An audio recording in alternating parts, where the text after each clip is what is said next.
Sir ట్రైలర్‌లో ఒక shot చాలా ఇంట్రెస్టింగ్‌గా ఉంది. ఏంటంటే ఒక పడవ అలల మధ్యలో స్ట్రగుల్ అవుతుంది ఒకటి. తర్వాత దాని చుట్టూరు ఒక 4, 5 పడవలొస్తాయి. ఆ షాట్ ఆ సీక్వెన్స్ గురించి చెప్పండి. అది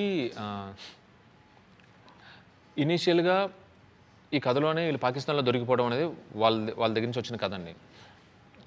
మేము ఇంకా డీప్‌గా కొన్ని డీటెయిల్స్ కోసం వెళ్ళినప్పుడు మా కథ అయిపోయింది. కథ అయిపోయిన తర్వాత హీరో బాడీ లాంగ్వేజ్ కోసం దానికోసం వెళ్ళాం. అక్కడ మాకు తగిలింది ఏంటి అంటే, ఇంక ఏమేమి జరిగాయి చెప్పండి అని వెళ్తున్నప్పుడు, వాళ్ళకి మధ్యలో ఒక స్ట్రామ్ వచ్చిందండి. ఓకే. అది ఇట్ వాస్ వెరీ ఇంట్రెస్టింగ్. అప్పటికే మా కథ, మా బడ్జెట్ ఫిక్స్ అయిపోయింది. సో ఐ వాజ్ లైక్ అబ్బా! ఈ ఒక ఎలిమెంట్ ఉంటే బాగుంటుంది కదా అనేది as a writer and director నాకు అనిపించింది అనమాట. నేను I was little hesitant. Okay, ఇప్పటికే కొంచెం ఎక్కువైంది అనుకున్నప్పుడు వాసు గారు, సార్ ఇమాజిన్ ఒక్కసారి ఆ స్ట్రాంగ్ సీక్వెన్స్ని తీసుకొస్తే ఒక అథెంటిసిటీ, ఒక స్పాన్ ఈ మధ్యకాలంలో అది ఉండాలి కదా సార్, కొంచెం కళ్ళకి కనపడాలి కదా, అది పెడితే బాగున్నానంటే నాకు ఒక్కసారి అబ్బా ముద్దు పెట్టుకోవాలనిపించింది ఆయన్ని. అంత చెప్పారన్నమాట. సో అరవింద్ గారి దగ్గరికి మేము ప్రతిసారి అండి కొన్నిసార్లు అరవింద్ గారి దగ్గరికి తీసుకెళ్తే ఎలా ఉంటుందా అని జాగ్రత్తగా లీవ్ అప్లై చేసుకోవడానికి వెళ్తున్నప్పుడు బాస్ దగ్గర ఎలా ఉంటుందో అలా ఉంటుంది. కానీ అంటే ఇది సడన్ రైజ్ ఆఫ్ బడ్జెట్ అండి. ఇది విఎఫ్ఎక్స్తో కానీ స్ట్రగుల్ కానీ ఎలా తీసుకురావాలి, స్ట్రాంగ్ సీక్వెన్స్ని తీసుకురావాలంటే బట్ హిజ్ డెట్ ఎస్ ఇలాంటి సీక్వెన్స్ ఈ టైంలో అవసరమమ్మా అని చెప్పి ఆయన యాజ్ ఇట్ ఈస్ అప్రూవ్ చేశారు. సో ఎక్కడ షూట్ చేశారు అది? అంటే ఇండోర్ ఏదన్నానా లేకపోతే లేదండి, ఎంత బడ్జెట్? పార్ట్స్గా చేసామండి. అంటే ఇనీషియల్ బడ్జెట్ ఏదైతే ఒకసారి ఇచ్చారో అక్కడైతే నేను జారి పడిపోయానండి. ఇట్ వాస్ చాలా పెద్ద బడ్జెట్ అది, అంటే విఎఫ్ఎక్స్ దగ్గర నుంచి వచ్చిన బడ్జెట్ అనమాట. బట్ అరవింద్ గారు అండ్ వాసు గారు ఎక్స్పెక్టైజ్ నాకున్న అనుభవం ఏంటి అంటే మై ప్రీవియస్ మూవీ నేను కార్తికేయ 2లో ఐసీ సీక్వెన్స్ కానీ క్లైమాక్స్ కానీ అదేంటంటే నేను మా డిఓపి కార్తీక్ చాలా జాగ్రత్తగా వీ కెన్ క్రాక్ అండి. మేము ప్రేమం చేసినప్పుడు, కార్తికేయ 1 చేసినప్పుడు, but Karthikeya 2 experience for me is a fantastic experience అండి. ఎందుకంటే హిందీలో కూడా చాలామంది ప్రొడ్యూసర్స్ ఆఫ్టర్ కార్తికేయ 2 నన్ను పిలిచి కూర్చోబెట్టినప్పుడు ఈవెన్ వెరీ బిగ్ హీరోస్ కూడా మీ బడ్జెట్ ఇంత అయిందా అని ఒక ఫిగర్ చెప్పేవారు.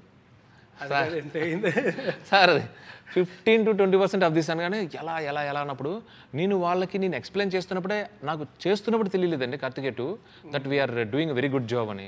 తర్వాత చేస్తున్నప్పుడు ఐ ఫెల్ట్ సో హ్యాపీ. నాకు బాగా ఎక్కువే తెలిసింది అనుకున్నా. నాకు మేము బాగా కష్టపడ్డాము అని చేసాము. సో అంటే 5 డిఫరెంట్ కేటగిరీస్లో విడగొట్టే ఈవెన్ దిస్ అండి. లైవ్ లొకేషన్ సముద్రంలో కొంచెం చేయడం, స్టూడియోలో కొంచెం చేయడం, మినియేచర్లో కొంచెం చేయడం, వర్చువల్ దాంట్లో కొంచెం చేయడం, వాళ్ళ రియాక్షన్స్ వేరే చోట చేయడం. ఎంతంటే given the budget end of the day ఆ ఎకనామిక్స్ని రెస్పెక్ట్ చేయాలి.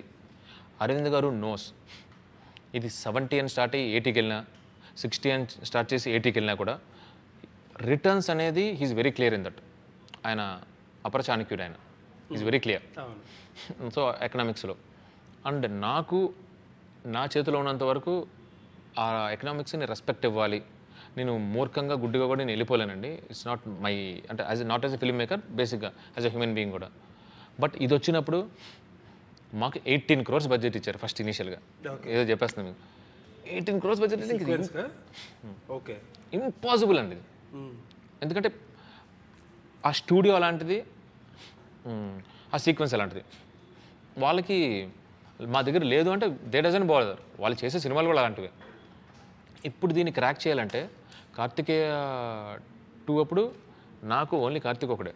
బట్ రైట్ నో ఏదో నాకు ఇంత మంచి టీం ఉంది కదండి, అరవింద్ గారు, వాసు గారు, సహకరించే హీరోయిన్ ఎంతో కొంత ఇవి ఐ హ్యావ్ నవీన్యూలీ విత్ మీ అండ్ అంతా ఉన్నారు కదా. సో మేము ఏంటంటే యాజ్ ఇట్ ఈస్ ఇందాక చెప్పినట్టు 5 డిఫరెంట్ ప్లేసెస్లో అటు మినియేచర్, అటు స్టూడియో, అటు వర్చువల్ ప్రొడక్షన్, ఒరిజినల్ లొకేషన్స్, ఈ బోర్డ్స్ అన్నిటినీ మిక్స్ చేసి కరెక్ట్ చేసి కొట్టామండి.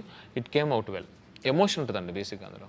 ఇదే హైలైట్ సీక్వెన్స్ విజువల్ పరంగా, అంటే ఒక భారీతనం విజువల్ అలాంటి. అంటే ఇది అంత అంటే ఇది భారీగా ఏముండదండి, ఎమోషన్ ఉంటుందండి. ఓకే. అంటే నేనేమి అంటే ఐ డోంట్ నో, అంటే నేనేం అంటే సార్ కథలో ఇమిడిపోయి when you're enjoying the film, when you're entertaining yourself, whatever may the genre, అది whatever the genre is, ఏదైనా కానీ ఏ జానర్ అయినా కూడా మీరు వెళ్తున్నప్పుడు బాగున్నప్పుడు చిన్న సీక్వెన్స్ పెద్ద స్పాన్ కూడా కాదండి. మనం పెద్ద పెద్ద సెట్లో ఉన్న సినిమాలు కూడా బోర్ కొడేస్తుంటాయి కదండి. సో ఇది ఏంటంటే మోర్ దాన్ అబ్బా ఒక వావ్ ఫ్యాక్టర్ చూపిద్దాం అనేది కాదండి. కథలో అంతర్లీనంగా ఉంది, ఓకే. But you enjoy. ఆ సీన్లోనే ఒక హీరోయిజం ఉంటుంది, ఆ సీన్లోనే ఒక హ్యూమానిటీ ఉంటుంది, ఓకే. కథలో ఉంటుందండి అది. అది కానీ కథలో భాగమై ఆడియన్స్ చూస్తే దే విల్ ఎంజాయ్ దిస్.